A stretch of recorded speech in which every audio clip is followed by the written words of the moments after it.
আজি HS second year logic and ফিলসফিৰ দ্বিতীয় খণ্ড আগমনৰ ভিত্তি আলোচনা কৰিম। সকলোৱে ভিডিওটো শেষলৈকে চাই থাকিবা আৰু চেনেলটো সাবস্ক্ৰাইব কৰি দিবা আৰু ফেসবুক পেজত গৈ ফলো কৰি দিবা। বলা সকলোৱে ভিডিওলৈ যাও। অনুশীলনী পেজ নম্বৰ 33 1 নম্বৰ খালি ঠাই পূৰণ কৰা। ক নম্বৰ আগমনৰ ভিত্তি। উত্তৰ দুই প্ৰকাৰ। খ নম্বৰ কোৱেশ্চন প্ৰকৃতিৰ একৰূপতা বিধি আগমন অনুমানৰ ড্যাশ ভিত্তি। উত্তৰ আকাৰগত ভিত্তি। ঘ নম্বৰ ড্যাশ প্ৰকৃতি একে আচৰণ কৰে। উত্তৰ একে অৱস্থাত। ঘ নম্বৰ প্ৰকৃতিৰ একৰূপতা বিধি সম্পৰ্কে মিলে কৰা পৰস্পৰ বিৰোধিতা উক্তি উদ্ভৱ হোৱা তৰ্কীয় দুখটোৰ নাম কি ড্যাশ। উত্তৰ চক্ৰৰ দুখ। উত্তৰ আগমনৰ বিৰোধিতাবাসৰ অৰ্থ আগমনৰ ভিত্তিয়ে আগমনৰ ড্যাশ বোলা কথাষাৰ মিলৰ উক্তিটোত নিহিত আছে। উত্তৰ ফল। দুই নম্বৰ চুমু উত্তৰ দিয়া। ক নম্বৰ কোৱেশ্চন আগমন অনুমানৰ আকাৰগত ভিত্তি কেই প্ৰকাৰ আৰু কি কি? উত্তৰ আগমনৰ আকাৰগত ভিত্তি দুই প্ৰকাৰৰ। 1 নম্বৰ প্ৰকৃতিৰ একৰূপতা বিধি, 2 নম্বৰ কাৰ্যকৰণ বিধি। খ নম্বৰ কোৱেশ্চন প্ৰকৃতিৰ একৰূপতা বিধিৰ আগমন অনুমানৰ আকাৰগত ভিত্তি বুলি কিয় কোৱা হয়?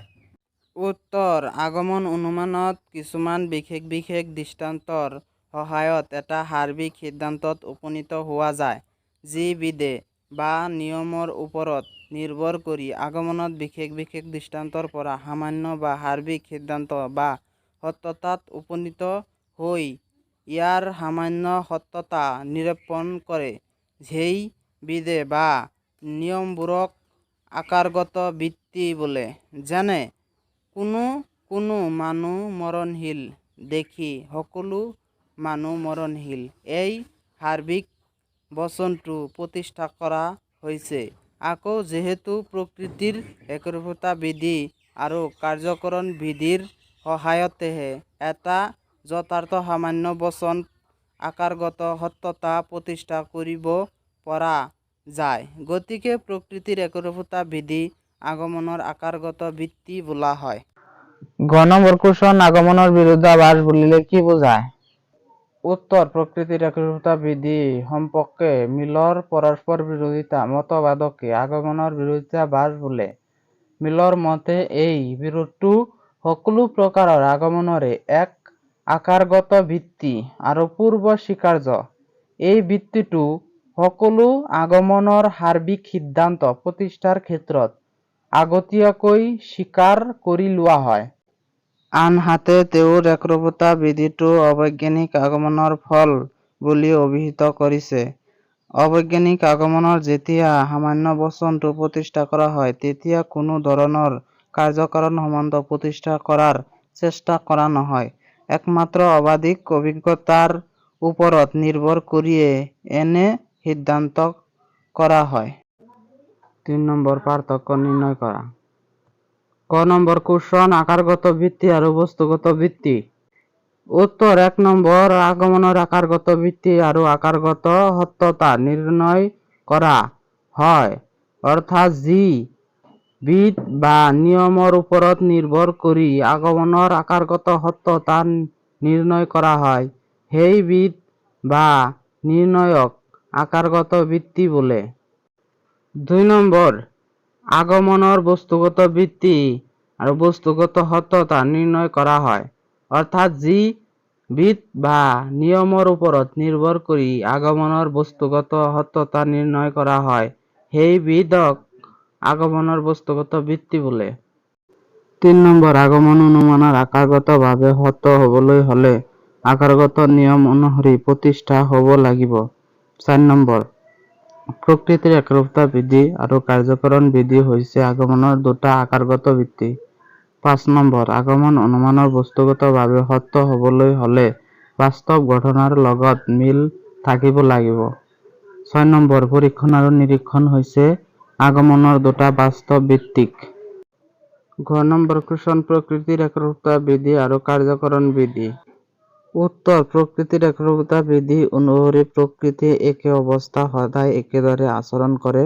প্ৰকৃতিৰ একৰূপতা বিধিৰ মূল অৰ্থ হৈছে প্ৰকৃতিৰ আচৰণ একেৰূপী আৰু নিয়মীয় এক বিশেষ পৰিস্থিতিত যি ঘটে সেই একেই পৰিস্থিতিত সেই ঘটনাটো আকৌ ঘটিব।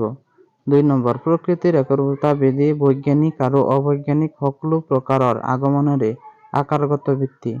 ৩ নম্বৰ কাৰ্যকৰণ বিধি অনুসৰি প্ৰত্যেক কাৰ্যতো একোটা কাৰণ থাকে। ৪ নম্বৰ কাৰ্যকাৰণ বিধিটো অকল বৈজ্ঞানিক আগমনৰ ভিত্তি। ৪ নম্বৰ চমু টোকা লিখা। ক নম্বৰ কুৱেশ্যন আগমনৰ বিৰোধিতাবাস। উত্তৰ প্ৰকৃতিৰ একৰূপতা বিধি সম্পৰ্কে মিলৰ পৰস্পৰ বিৰোধিতা মতবাদকে আগমনৰ বিৰোধিতাবাস বোলে। মিলৰ মতে প্ৰকৃতিৰ একৰূপতা বিধিটো সকলো আগমনৰে এক আকাৰগত ভিত্তি আৰু পূৰ্ব স্বীকাৰ্য। আগমন অনুমানৰ সাৰ্বিক সিদ্ধান্ত প্ৰতিষ্ঠা কৰিবলৈ হলে এই বিধিটো সত্যতা আগতীয়াকৈ স্বীকাৰ কৰিব লাগিব। প্ৰকৃতিৰ আচৰণ এক বুলি মানি নললে আমি বিশেষ জ্ঞানৰ ভিত্তিত সামান্য বচন প্ৰতিষ্ঠা কৰিব নোৱাৰা।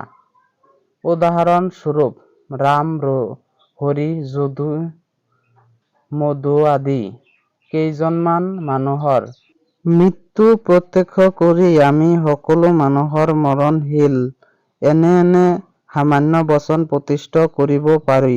মিলৰ মতে প্ৰকৃতিৰ একৰূপতা বিধিয়ে সকলো আগমনত মূল আশ্ৰয় বাক্য, আনহাতে মিলে একৰূপতা বিধিটো সৰল গণনা ভিত্তিক আগমনৰ ফল বুলি অভিহিত কৰিছে।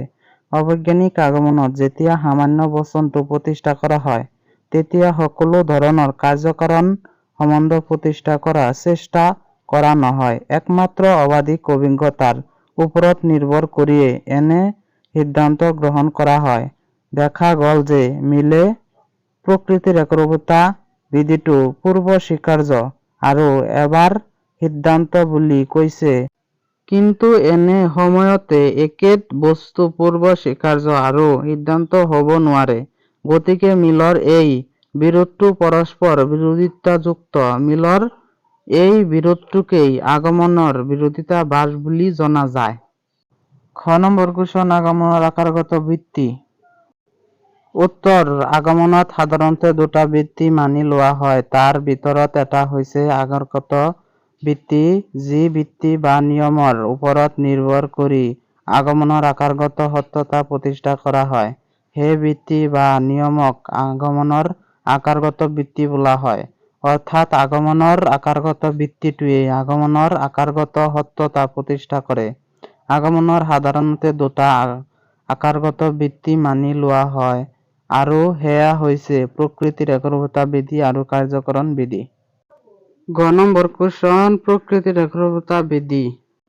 উত্তৰ প্ৰকৃতিৰ একৰূপতা বিধি হৈছে আগমন অনুমানৰ এক আকাৰগত ভিত্তি। প্ৰকৃতিৰ একৰূপতা বিধিটোক তৰ্কবিদ সকলে বিভিন্ন ধৰণে প্ৰকাশ কৰিও ইয়াৰ মূল অৰ্থ হৈছে যে একে অৱস্থাত প্ৰকৃতি সদায় একে আচৰণ কৰে। প্ৰকৃতিৰ আচৰণ একেৰূপী। প্ৰকৃতিৰ ৰাজ্য নিয়মৰ অধীন। প্ৰকৃতিত কোনো বিশৃংখলতা নাই। নিৰ্দিষ্ট পৰিস্থিতিত একোটা প্ৰকৃতিৰ ঘটনাই সদায় একেদৰে আচৰণ কৰে। এক বিশেষ পৰিস্থিতিত ঘটা ঘটনা এটাৰ সৈতে এক বিশেষ পৰিস্থিতিৰ উদ্ভৱ হলে ঘটনাটোৰ পুনৰাবৃত্তি হব। কোনো আকস্মিক কাৰণত আবিৰ্ভাৱ নোহোৱাকৈ প্ৰকৃতি নিজৰ নিয়ম কেতিয়াও উলংঘন নকৰে। প্ৰকৃতি আমি এনে কিছুমান ঘটনা প্ৰত্যক্ষ কৰো যিবোৰ পুনৰাবৃত্তি আমি সদায় দেখি আহিছো। উদাহৰণ স্বৰূপে প্ৰতিদিনে সূৰ্য উদয় হোৱাৰ লগতে গোটেই জগতখনত পোহৰেৰে উদ্ভিদ হৈ উঠে, অস্ত যোৱাৰ লগে আন্ধাৰেৰে আৱৰি ধৰে। গতিকে প্ৰকৃতিয়ে একোটা নিয়মৰ মাজেৰে চলে। আকস্মিক পৰিস্থিতি যদি উদ্ভৱ নহয় প্ৰকৃতিয়ে নিয়ম কেতিয়াও উলংঘ নকৰে। আকাৰৰ ফালৰ পৰা প্ৰকৃতিৰ একৰূপতা বিধিটোক দুই দৰে ভাগ কৰিব পাৰি: অনুক্ৰামিতাৰ একৰূপতা আৰু অৱস্থাৰ একৰূপতা। 5 নম্বৰ কুৱেশ্যন, প্ৰকৃতিৰ একৰূপতা বিধি বুলিলে কি বুজায়? প্ৰকৃতিৰ একৰূপতা বিধি অনুসৰি বিশ্ব প্ৰকৃতি স্বৰূপ ব্যাখ্যা কৰা। উত্তৰ: প্ৰকৃতিৰ একৰূপতা বিধি হৈছে আগমন এক আকাৰগত ভিত্তি। প্ৰকৃতিৰ একৰূপতা বিধি অনুসৰি প্ৰকৃতিয়ে একে অৱস্থাত সদায় একেদৰে আচৰণ কৰে। প্ৰকৃতিৰ আচৰণ একৰূপী। প্ৰকৃতিৰ ৰাজ্য নিয়মৰ অধীন। প্ৰকৃতিৰ কোনো শৃংখল নাই। কোনো আকস্মিক কাৰণত আবিৰ্ভাৱ নোহোৱালৈকে প্ৰকৃতিয়ে নিজৰ নিয়ম কেতিয়াও উলংঘ নকৰে। প্ৰকৃতিৰ একৰূপতা বিধি অনুসৰি বিশ্ব প্ৰকৃতি স্বৰূপ তলত ব্যাখ্যা কৰা হ'ল। প্ৰকৃতিৰ ৰাজ্য নিয়মৰ অধীন। প্ৰকৃতি আমি এনে কিছুমান ঘটনা প্ৰত্যক্ষ কৰোঁ, যিবোৰ পুনৰাবৃত্তি আমি সদায় দেখি আহিছো। উদাহৰণস্বৰূপে, প্ৰতিদিনে সূৰ্য উদয় হোৱাৰ লগে লগে গোটেই জগতখন পোহৰেৰে উদ্বৃত্ত হৈ উঠে। অস্ত যোৱাৰ লগে লগে আন্ধাৰে আৱৰি ধৰে। জুন, জুলাই মাহ খুব গৰম, আকৌ ডিচেম্বৰ, জানুৱাৰী মাহত ঠাণ্ডা অনুভৱ কৰোঁ। গতিকে প্ৰকৃতিয়ে একোটা নিয়মৰ মাজেৰে চলি আকস্মিক পৰিস্থিতি যদিও উদ্ভৱ নহয়, প্ৰকৃতিয়ে নিয়ম কেতিয়াও উলংঘ নকৰে। 2 নম্বৰ, প্ৰকৃতিৰ ঘটনা পুনৰাবৃত্তিক হয়। প্ৰকৃতি যদি পৰিস্থিতি পুনৰাবৃত্তিক হয়, তেন্তে ঘটনাৰো পুনৰাবৃত্তি নিশ্চিত। অৰ্থাৎ এক বিশেষ পৰিস্থিতি যদি এটা ঘটনা ঘটে, সেই বিশেষ পৰিস্থিতিৰ উদ্ভৱ হলে ঘটনাটো আকৌ ঘটিব। যি পৰিস্থিতি পানীয়ে আমাৰ তৃষ্ণা দূৰ কৰিছিল, সেই একে পৰিস্থিতি সদায় পানী আমাৰ তৃষ্ণা দূৰ কৰিব। 3 নম্বৰ, প্ৰকৃতিৰ ঘটনাবোৰ এক সমান্তৰিক সম্পৰ্ক থকা দেখা যায়। উদাহৰণস্বৰূপে, শীতল কালৰ অহাৰ লগে লগে গছ বৃক্ষৰ পাতবোৰ লাহে লাহে সৰি যায়। আকৌ বসন্ত কালৰ আগমনৰ লগে লগে তাত নতুন কুঁহি পাত মেলে। এই উদাহৰণটোত দেখিবলৈ পোৱা ঘটনাটো কেইটা একোটা উৎস প্ৰকৃতিৰ পৰা অহা, সেয়েহে এটাৰ পৰিৱৰ্তন লাহে লাহে আনটোৰ পৰিৱৰ্তন হোৱা দেখা যায়। 4 নম্বৰ, প্ৰকৃতিৰ একৰূপী। জগতৰ সকলো বস্তুৰ আচৰণৰ ক্ষেত্ৰত প্ৰকৃতিৰ একৰূপী। অতীতৰ ঘটা ঘটনা এটা যদি বৰ্তমানেও ঘটিছে, তেতিয়া সেই ঘটনাটো ভৱিষ্যতো ঘটিব বুলি আশা কৰিব পাৰোঁ। অতীতত সূৰ্য পূবফালে উদয় হৈছে, বৰ্তমানো সেই আছে। গতিকে প্ৰকৃতি একৰূপতা বিধি অনুসৰি ভৱিষ্যতেও পূবফালে উদয় হ'ব। এনেদৰে ওপৰত উল্লেখ কৰা ধৰণে প্ৰকৃতিৰ একৰূপতা বিধি অনুসৰি বিশ্ব প্ৰকৃতি স্বৰূপ ব্যাখ্যা কৰিব পাৰি। 6 নম্বৰ, প্ৰকৃতিৰ বিৰোধিতাবাদ সম্পৰ্কে কি জানা? লিখা। মিলৰ এই সম্পৰ্কীয় মত গ্ৰহণ কৰিব পাৰিনে?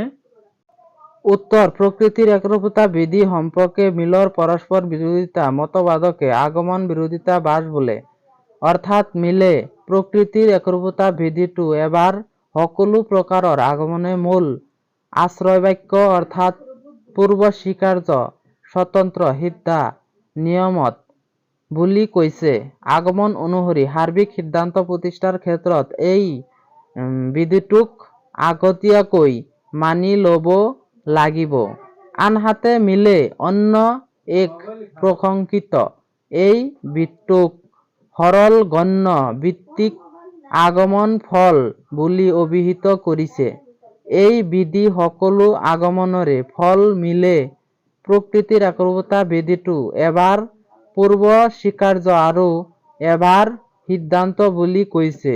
কিন্তু এই সময়তে একোটা বস্তু পূৰ্বস্বীকাৰ্য আৰু সিদ্ধান্ত হ'ব নোৱাৰে। গতিকে মিলৰ এই বিৰোধটো পৰস্পৰ বিৰোধিতা যুক্তি। মিলৰ মতৰ এই বিৰোধটোকেই আগমনৰ বিৰোধিতাবাদ বোলে। মিলৰ পৰস্পৰ বিৰোধিতা মতবাদ সম্পৰ্কীয় মত গ্ৰহণ কৰিব নোৱাৰে, কাৰণ মিলৰ পৰস্পৰ বিৰোধী মতবাদ তথা আগমনৰ বিৰোধিতাবাদ চক্ৰধুক ঘটিছে। কাৰণ প্ৰকৃতিৰ একৰূপতা বিধিটোক এবাৰ মিলে পূৰ্ব স্বীকাৰ আৰু এবাৰ সিদ্ধান্ত কৈছে, কিন্তু এনে একে সময়তে একে বৃত্তি আৰু ফল হ'ব নোৱাৰে।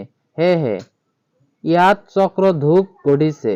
আচলতে প্ৰকৃতিৰ একৰূপতা বিধিৰ স্থান সদায় আগমনৰ আগত। মিলৰ পৰস্পৰ বিৰোধিতা মতবাদ অনুযায়ী প্ৰকৃতিৰ একৰূপতা বিধিটো অবৈজ্ঞানিক আগমনৰ ফল বুলি কৈছে। যদিও একৰূপতা বিধিটো অবৈজ্ঞানিক আগমনৰ ফল হয়, তেন্তে ই অনিশ্চিত হৈ পৰিব। কিন্তু প্ৰকৃতিৰ একৰূপতা বিধিটো বৈজ্ঞানিক আগমনৰ বৃত্তি হিচাপে গ্ৰহণ কৰা হয়। বৈজ্ঞানিক আগমনৰ সিদ্ধান্ত সদায় নিশ্চিত, কিন্তু বৃত্তিটোৱে য'ত সম্ভাৱনামূলক ইয়াৰ সিদ্ধান্ত কেতিয়াও নিশ্চিত হ'ব নোৱাৰে।